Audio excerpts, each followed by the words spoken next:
안녕하세요, 리입니다.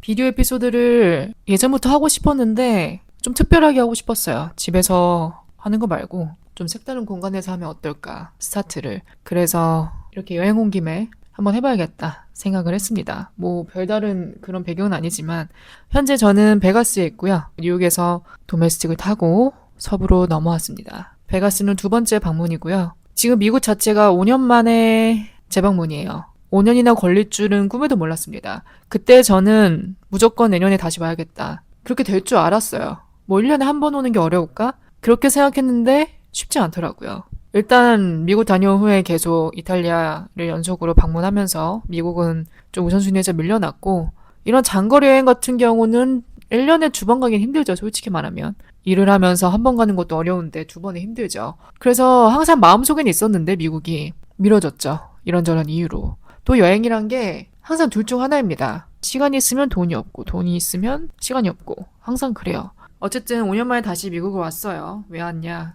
오고 싶어서 왔습니다. 그리워서 왔고, 5년 전에 왔을 때랑 지금의 느낌이 완전 달라요. 제가 많이 달라지기도 했고, 물론 5년 동안 저도 성장을 했죠. 철도 더 들었고, 5년 전에 저를 생각하면 저는 완전 어린 거였어요. 어렸더라고요. 그리고 그때는 무서운 게 없었습니다. 눈에 뵈는 게 없었어요. 겁이라는 게 없었고, 내가 어떻게 잘못될까라는 그런 생각조차를 안 해봤어요. 했다 하더라도 일단 지금 재밌게 노는 거, 일단 지금 내가 심심하지 않는 것, 지금 내가 외롭지 않는 것, 그게 더 중요했어요. 그래서 2번 생각을 안 했죠. 어떤 결정에 있어서. 그래서 그 당시에 첫 방문임에도, 처음 미국 땅을 밟아본 것임에도 혼자서 이것저것 잘 돌아다녔어요. 말이 나온 김에, 또 제가 현재 베가스에 있는 김에, 또 보이시나요? The most touristic t-shirts. 베가스 티셔츠도 입고 있고 기념품까지 입고 있는데, 온 김에 베가스 썰을 한번 풀어볼까 합니다. 5년 전에 베가스에서 있었던 일을 한번 풀어볼까 해요. 제가 이거를 팟캐스트에서 얘기를 안 해봤던 것 같습니다. 한 번도. 혹시 해봤더라면 겹치더라도 이해를 해주시고요. 그때 어떻게 혼자 베가스로 오게 됐냐? 사실은 친구와 가기로 약속이 되어 있었습니다. 제가 어학원을 다녔었죠. 어학원에서 사귄 저보다 한 2~3살 어렸나? 일본인 친구였어요. 이 친구랑 저랑 솔직히 친하진 않았습니다. 그냥 같은 반일 뿐이지 친하진 않았어요. 어쩌다가 제가 그 친구와 스몰톡을 하다가 그 친구가 아마 여행 얘기를 먼저 꺼냈던 것 같아요. 어딜 가고 싶다고, 다른 지역을, 다른 도시를. 그때 액티비티가 있었어요, 학교에. 외부 액티비티가 다 스케줄이 되어 있었는데 무산됐습니다. 코로나 때문에. 심지어 수업까지 한번 락다운이 됐었어요. 일주일 동안 수업 없이 그냥 기숙사에 갇혀서 온라인 수업으로 대체가 됐었습니다. 특히 저는 더 그게 아쉬웠던 게, 저는 얼마 있지도 않는데, 오래 다니지도 않는데 거기에 일주일을 또 통으로 날려버리니까 아쉬웠죠. 많이 아깝기도 하고. LA 가면 항상 가봐야겠다고 생각했던 곳이 라스베가스였고, 당연히 뭔가 2번 생각할 것도 없이 가장 고대하던 액티비티였는데 그게 이제 취소되니까 아쉬웠죠. 근데 마침 이제 그 친구가 그 얘기를 꺼낸 김에, 그러면 우리 베가스 가는 게 어떻겠냐, 좋다 이래가지고 서로 대충 날짜까지 잡고 약속을 해놨습니다. 근데 문제가, 제가 학교를 먼저 떠났어요. 어학원을 먼저 떠났습니다. 그리고 그 친구는 계속 거기 다니고 있었고요. 여행은 제가 어학원을 떠난 후에 가기로 잡혀 있었던 거고, 그렇게 와서 지내다가 가기로 한 날짜가 임박을 했는데 그 친구가 하루인가 이틀 전에 파토를 냈어요. 미안한데 못 가겠다고. 어느 정도 예상은 했습니다. 왜냐면 흐지부지 될 거라는 느낌이 있었어요. 일단 저랑 그 친구가 전혀 친하지가 않았고 연락을 하던 사이도 아니었고, 그러니까 저랑 바이브가 맞는 친구는 아니었습니다, 솔직히. 바이브 말고 다른 단어가 생각이 안 나요. 그래서 바이브라는 단어를 어쩔 수 없이 쓰는데 지금 서로 결이 안 맞았습니다. 성격도 뭐 꾸미는 거, 노는 거, 그런 게 전혀 저랑 안 맞는 친구였고, 공통점도 없고, 친해질 건덕지도 없고, 그냥 그 친구나 저나 갈 사람이 필요하니까, 혼자 하기 좀 그러니까 이제 서로 그렇게 약속을 구두상을 해놨던 거지, 이렇게 될 줄은 알고 있었어요. 근데 알고 있었음에도 막상 그렇게 되니까 좀 아쉬웠죠, 저는. 그러니까 더블, 2배는 더 아쉬웠죠. 그럼 난 이제 어떡하나. 약간 낙동강 오리알이 된 느낌? 고민을 하고 있었어요. 그 와중에 제가 한번 그 중간에 LA에서 운전을 해보고 싶어서 한일 렌터카 업체를 찾았습니다. 렌트를 한 다음에 다시 반납하는 날 차를 다시 끌고 가야죠. 거기 업체까지 반납을 하러. 반납을 하는데 그 사장님이 그러시더라고요. 태워다 주시겠다 하시더라고요. 아마 제가 그 돈을 아마 냈을 겁니다. 그래도 뭐 우버 불러서 갈 바에는 그냥 그게 낫겠다 싶어서 렌터카 사장님이 태워주셨어요. 집까지. 가는 길에 이런저런 얘기를 나눴습니다. 궁금하시겠죠? 어떻게 제가 여기 오게 됐는지. 자초지종을 일단 설명드렸는데 사연을 듣고는 좀 아쉬워하시더라고요. 저한테 어디 가봤냐, 서부 쪽 어디 가봤냐 했더니 그 당시에 제가 샌프란밖에 안 가봤거든요. 그랬더니 너무 아쉬워하시길래 그 라스베가스 한번 가보는 게 어떠냐 그러시는 거예요.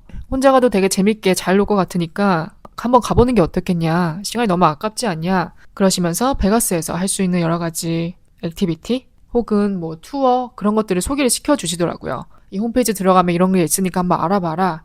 자신감을 가지고 충분히 혼자 가도 재밌게 잘 놀 수 있을 것 같으니까 자신감을 가지고 한번 가봐라. 그게 추천을 받아서 어떻게 보면 자신감을 북돋아 주신 거죠. 저도 솔직히 혼자 갈 마음은 없진 않았어요. 이대로 제가 집을 돌아갈 생각은 없었기 때문에. 근데 다만 좀 이렇게 머뭇거리게 되죠. 아무래도 혼자니까. 혼자 가서 재밌게 잘 놀 수 있을까? 거기를 누가 혼자 가나 혼자 가는 곳이 아닌데 솔직히 이게 같이 가야 재밌는 곳인데 혼자 가서 어떻게 노나. 근데 그분이 그나마 좀 자신감을 북돋아 주셔서 질렀습니다. 그날 집에 돌아가서 항공편이랑 호텔을 질렀어요. 그래서 이제 주말을 껴가지고 혼자 계획을 한 다음에 이쪽으로 왔죠. 오는 과정부터가 순탄치가 않았습니다. 제가 오전 비행기였는데 유나이티드로 LA에서 베가스 얼마 안 되는 거 아시죠? 빠르면 1시간도 안 걸리는데 비행기로 비행기가 연착이 되는 거예요. 계속 비행기에 탑승했다 내렸다를 5번 넘게 반복했습니다. 정말로. 심지어 그날 제가 아침도 안 먹고 출발했어요. 가서 먹으려고. 아침도 안 먹고 출발해서 공복 상태에서 무기한 대기. 생각을 해보세요, 여러분. 그 좁디 좁은 비행기 좌석에 가만히 앉아있는 거. 비행기가 가질 않아. 비행기가 가는 게 아니라 그냥 안 가는 그 멈춘 상태에서 가만히 앉아있는 거예요. 피가 마르더라고요. 연착 원인이 베가스 현지의 날씨 상황 때문이라고 계속 안내가 나오더라고요. 근데 제 핸드폰 상에는 베가스 날씨가 좋다 나오는데 항공사 측에서는 지금 출발할 수가 없다 하고, 아무래도 그거 같아요. 관제사에서 출발하라는 그런 신호? 그런 게 있어야 출발을 하는 건데 기상 상황이 그만큼 안 좋았던 거죠. 그래서 이게 출발 신호 허가가 안 나서 계속 미뤄진 게 아닐까. 사정은 이해한다만 너무 답답하더라고요. 약간 한계에 다다르면서 이번에 더 미뤄지면 나 그냥 집에 갈까 보다. 근데 모두들 다 침착하게 기다리고 있었습니다. 딱히 뭐 컴플레인 하는 사람 그런 사람이 없었어요. 다들 그냥 답답해 하면서도 침착히 기다리시더라고요. 그러니까 저도 그 분위기에 묻어갔던 것 같아요. 그냥 나도 가만히 조용히 하고 있어 보자. 언젠간 답이 나오겠지. 근데 저는 약간 조금씩 조마조마했던 게 액티비티를 하나 예약을 해놨었거든요. 그 액티비티가 바로 그 헬기, 야경 헬기 투어 라스베가스에 많아요. 그거를 제가 돈을 이미 지불하고 예약을 해놨었습니다. 그래서 나를 혼자 가는데 기분 내려고 예약을 해놨었어요. 근데 그게 이제 탑승해야 될 시간이 다가오는데 그때까지 지금 비행기가 출발 안 하니까 어떡하나 이걸 이러면서 한계가 다다를 쯤에 비행기를 탑승했는데 그때쯤 비행기가 실제로 뜨더라고요. 진짜로. 다들 비행기에서 박수를 쳤습니다. 비행기가 뜰 때. 한마음 한뜻으로 이렇게. 그 시간이 아마 저녁 6, 7시 쯤이었던 것 같아요. 그러니까 해가 다 진 다음에 뜬 거죠. 이미 도착하고 남았을 시간인데 차로 LA에서 출발했다 하더라도 도착했을 거예요. 그 정도로 오래 묶여 있었습니다. 진짜 힘들었어요. 먹은 건 없지. 한껏 굶주린 데다가 체력이 거의 방전이 됐고 돈까지 날렸잖아요. 헬기 못 탔습니다. 이미 놓쳤어요. 그 상태로 너덜너덜하게 이렇게 비행기에 누워가지고 있었어요. 잠깐 눈을 감았다가 옆에 창가를 보는데 제가 창가석이었거든요. 그 라스베가스의 야경이 보이는 거예요. 그 야경에 제가 눈을 떼지 못했습니다. 벅차올랐어요. 와, 이게 베가스구나. 이게 라스베가스구나. 여기서 안 보이시죠? 지금 건물밖에. 안타깝게도 제 뷰에서는 스피어 그런 게 안 보이네요. 보이면 좋을 것 같은데. 와, 이게 라스베가스구나. 그러니까 매료됐습니다. 그 창밖에 보이는 야경에. 갑자기 없던 에너지가 솟는 거예요. 와, 미쳤다. 내리자마자 이제 공항 통과하시면 라스베가스 사인이 보여요. 공항 안에. Welcome to Las Vegas. 그거 보니까 실감이 나는 거예요. 진짜 나 라스베가스 왔구나. 와, 이래가지고 그때는 우버를 부를 생각도 안 하고 그냥 짐 들고 밖으로 나가자마자 오는 택시 아무거나 다 잡았어요. 그 다음에 그냥 호텔 이름 부르니까 알아서 가주시더라고요. 몸 상태는 자야 되는 게 맞아요. 지금 당장 셧다운인데 일단 배가 고프니까 잘 수가 없었고 베가스는 밤부터 시작이잖아요. 어떻게 잡니까? 밤인데. 이제 시작인데. 안 되겠다. 일단 나가자. 어디부터 가야 될지 모르겠지만 일단 나가자. 그래서 젖 먹던 힘까지 짜서 화장을 한 다음에 나갔죠. 일단 뭐라도 요기를 때워야 되니까 월그린에 갔습니다. 가서 물이랑 이것저것 고르면서 구경하고 있는데 구경하다가 제가 어떤 분이랑 눈이 마주쳤어요. 갑자기 장면이 바뀌어버렸죠. 비디오 에피소드로 보고 계신 분들. 녹음을 하다가 나갈 시간이 돼가지고 녹음을 중단하고 나갔습니다. 그래서 지금 다음날 이렇게 제 녹음을 하려고 해요. 여행이 이렇습니다. 시간에 딱딱 맞춰서 움직이기가 힘들어요. 한 1시간에서 1시간 반이면 충분히 녹음하겠다 했는데 어림도 없네요. 2~3시간은 잡고 준비를 했어야 되는데 제가 빠듯하게 잡는 바람에 부득이하게 남은 에피소드는 목소리만으로 대체하도록 하겠습니다. 이야기를 계속 이어갈 건데 남은 부분은 중간중간에 제가 여행하면서 찍은 클립들을 넣을 테니까요. 조금이나마 덜 지루하게 시청 혹은 청취하셨으면 좋겠습니다. 이야기를 이어갈게요. 거기서 이제 물건을 고르고 있는데 어떤 분이 저한테 말을 거시는 거예요. 플러팅이죠, 뭐. 저의 외적인 부분을 이렇게 칭찬하시면서 혹시 자기가 뭐 드링크 한 잔 사도 되겠냐 이러시는 거예요. 저는 그 제안이 갑작스럽긴 했지만 당황스럽긴 했지만 불쾌하진 않았어요. 안 그래도 이 베가스의 첫날을 혼자 보낼 생각을 하니까 좀 외로웠죠. 심심하기도 하고 누구 한 명 있었으면 좋았을 텐데 라는 그런 마음이 항상 있었기 때문에 뭐 호감 여부를 떠나서 굳이 뭐 노라고 할 필요가 없는 거예요. 그래서 괜찮을 것 같다고. 뭐 안 그래도 장소가 여기 CVS니까 술도 팔고 다 하잖아요. 셀처 하나씩 사는 게 어떻겠냐 그러시는 거예요. 미국은 셀처 종류가 많은 게 참 좋더라고요. 보드카 드링크, 칵테일 드링크 그런 거. 어느 정도 맛도 있으면서 너무 또 스트롱하지 않고 그냥 가볍게 마실 수 있는? 또 제가 막 맥주 그런 건 절대 안 마시니까 셀처가 전에 딱이더라고요. 그래서 이제 셀처 코너로 갔죠. 추천 좀 해달라 했어요. 뭐가 맛있는지. 트율리를 추천하는 거예요. 안 그래도 트율리는 워낙 좀 유명한 거니까 많이들 먹는 거니까 아 좋다. 그래 이렇게 한 잔씩 하자. 그래가지고 서로 각각 트율리 한 잔씩을 들고 나왔죠. 알고 보니까 이제 그 사람이 여기 토박이인 거예요. 베가스. 베가스 찐 토박이. 10년 이상 산 사람. 모든 지위를 다 꿰뚫고 있는 거죠. 어디에 뭐가 있고 이쪽에 가면 어디고 다 아는 거예요. 그래서 셀처 하나씩 들고 그냥 그 스트립 거리를 산책을 했습니다. 계속 이렇게 돌아다녔어요. 전 또 처음이니까 모든 게 막 신기하고 모든 게 이렇게 휘황찬란하면서 정말 테마파크에 와 있는 느낌이 들더라고요. 테마파크인데 내부가 아니라 외부야. 그 질비한 호텔들의 뭐 건축물 그런 게 가짜 같은 거예요. 막 테마파크 같은 거예요. 근데 또 이게 바뀌니까 희한하고 그 밤 산책이 저는 너무 좋았습니다. 그 시간이. 셀처 한 잔씩을 들고 홀짝홀짝 하면서 그 거리를 그냥 정처 없이 걷는데 그게 너무 좋았어요. 그 시간이. 일단 뭐 혼자가 아니니까 좋았고 또 드디어 제가 영어로 말할 수 있는 사람, 대화를 할 수 있는 사람이 생긴 거예요. 어학원에 있을 때는 제대로 영어를 쓸 일이 없었어요. 영어 원어민도 없었고 거기 온 학생들의 영어 실력도 다 천차만별이고 모든 사람이 다 잘하지 않아요. 잘할 것 같은데 잘하지 않아요. 공부를 안 하고 온 친구들도 많고 그러니까 내가 공부한 수준에 맞는 그런 친구를 만나서 대화하는 게 힘들었죠. 거의 없었어요. 그런 맞는 친구가. 그러니까 언어적으로 좀 통하는 게 없으니까 그러니까 소통이 안 되니까 자 사람은 소통이 중요한데 답답하더라고요. 영어는 안 늘지 놀긴 노는데 그냥 놀러 온 느낌? 근데 이렇게 원어민, 찐 미국인을 만나서야 비로소 영어로 대화할 수 있는 기회가 생기니까 그것도 좋은 거예요.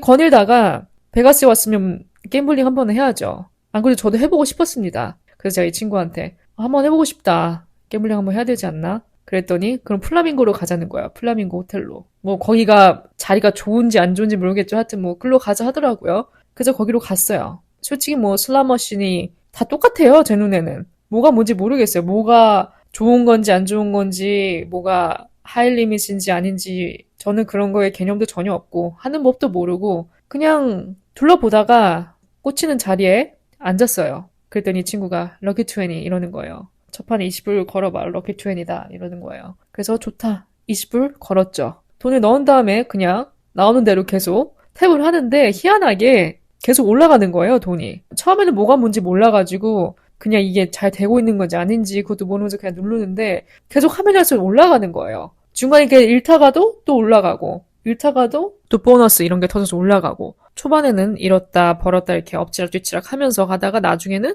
뭔가 느낌이 와요. 뭔가 하나 큰 거 터질 것 같은 느낌이 와. 그래서 계속 누르는데 결국은 와일드 제대로 터져버린 거죠. 마지막에.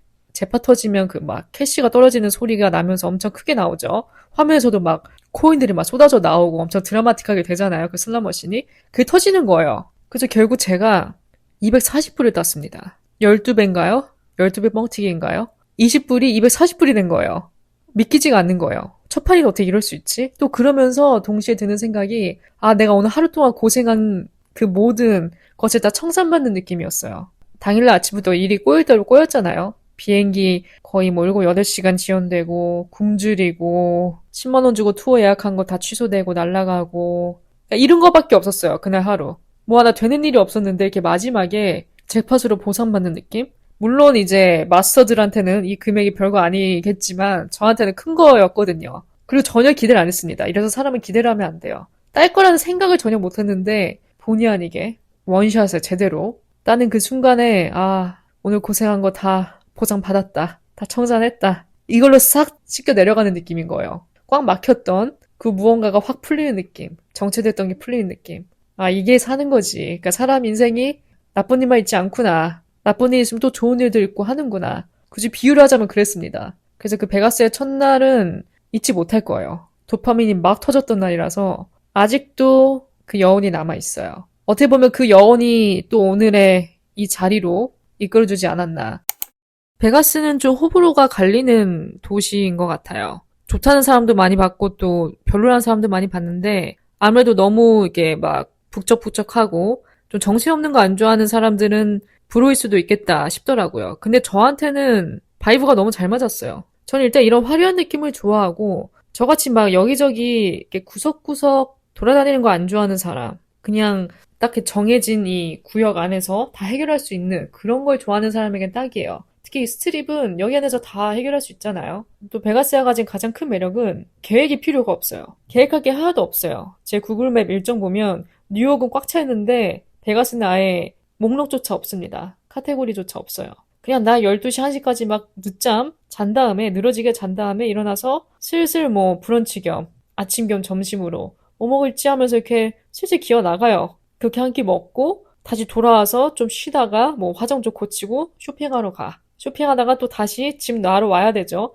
다시 돌아온 다음에 한 2~3시간 또 쉬어요. 자든가 뭐 씻든가 그렇게 하다가 이제 저녁 때쯤에 슬슬 다시 뭐 화장 고치고 준비하고 나가서 저녁 먹고 그렇게 좀 시간 보내다가 뭐 클럽 가고 싶은 사람 클럽 가고 콘서트 공연 보러 가고 싶은 사람은 공연 보러 가고 이게 다예요. 밤이 긴 도시이기 때문에 낮에는 뭐 할 게 없습니다. 해봤자 뭐 쇼핑? 그래서 꽉 차 있는 뉴욕 일정 중에 베가스로 좀 숨을 돌리면 되지 않을까? 여기 와서 좀 밀린 잠도 자고 젤래그도 풀고 좀 그럼 되지 않을까라는 생각에 이렇게 잡게 됐어요. 솔직히 비행 때문에 동서부는 거의 5시간 반 이렇게 걸리잖아요. 비행도 좀 빡세고 장거리고 비행이 주는 피로감이 있어요. 그래서 이 일정을 막 모두에게 추천하진 않습니다. 제가 지금 해보니까 제가 사실 오늘 인생 최대의 늦잠을 잤거든요.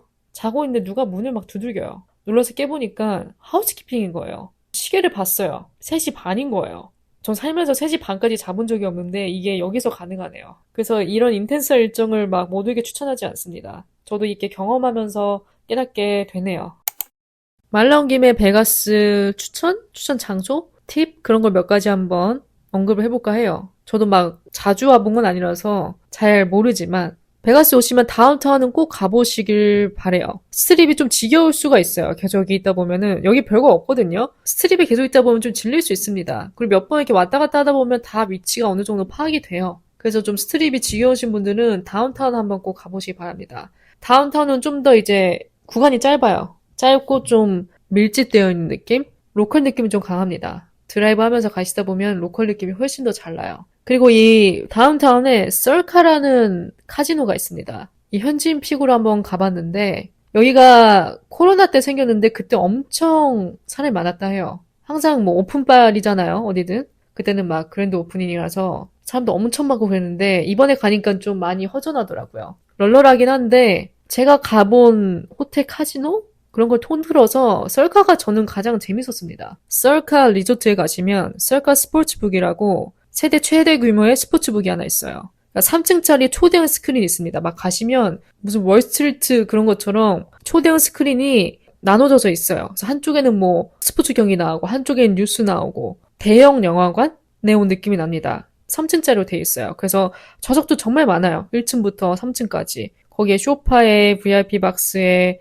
경기를 여러 개 동시에 시청할 수 있도록 큰 모니터에게 나눠져서 나옵니다. NFL, NBA, UFC 등. 그 규모에 저는 좀 압도됐어요. 뭔가 멋있더라고요. 또 제가 갔을 때는 사람이 별로 없어서 좀 널널하게 있다 왔는데 분위기가 좀 달랐습니다. 한번 가보시길 바래요. 썰카 카지노. 뭐 스트립에 있는 곳들은 다 비슷한 느낌이라서 딱히 뭐 추천할 그게 없는데 여기는 좀 느낌이 달라가지고 다운타운이 좀 더 재밌더라고요. 저는 이번에. 그리고 거기에 도넛샵이 있습니다. 하나. 다운타운 그 프리몬트 쪽에 가시면 핑크박스 도넛이라고 은근히 여기 맛집이에요. 밤 늦게까지 하는데 그냥 우연치 않게 가다가 도넛이 끌려가지고 사 먹었는데 친구랑 맛있더라고요. 피넛버터 추천합니다. 이름을 까먹었네. 핑크박스 도넛. 헤비한데 진짜 헤비해요. 전 하나도 힘들게 먹었는데 그래도 맛있습니다. 당 충전하고 싶을 때. 제대로 된 그런 정말 꽉 찬 그런 헤비한 도넛 먹고 싶을 때 한번 드셔보세요. 네, 오늘 에피소드는 여기까지입니다. 뭔가 해야 될 얘기 하고 싶은 얘기가 더 많긴 한데 또 이거는 다음 에피소드 여행 관련 에피소드 한 몇 개 더 만들 예정이에요. 또 거기서 남은 여행의 후기들을 풀어가도록 하겠습니다. 오늘 하루도 저의 이야기를 들어주신 모든 분들 진심으로 감사드리고요. 내용이 마음에 드셨다면 별 5개와 좋은 리뷰도 남겨주시고 스포티파이 댓글창은 언제나 열려 있습니다. 남겨지고 싶으신 의견이나 응원 댓글 있으면 남겨주시고 또 저의 팟캐스트와 저의 인스타 계정도 항상 열려 있으니까요. 추천하고 싶은 주제가 있으신 분들은 자유롭게 남겨주시기 바랍니다. 남은 하루 잘 마무리하시고요. 저는 또 다음 에피소드로 찾아뵙겠습니다.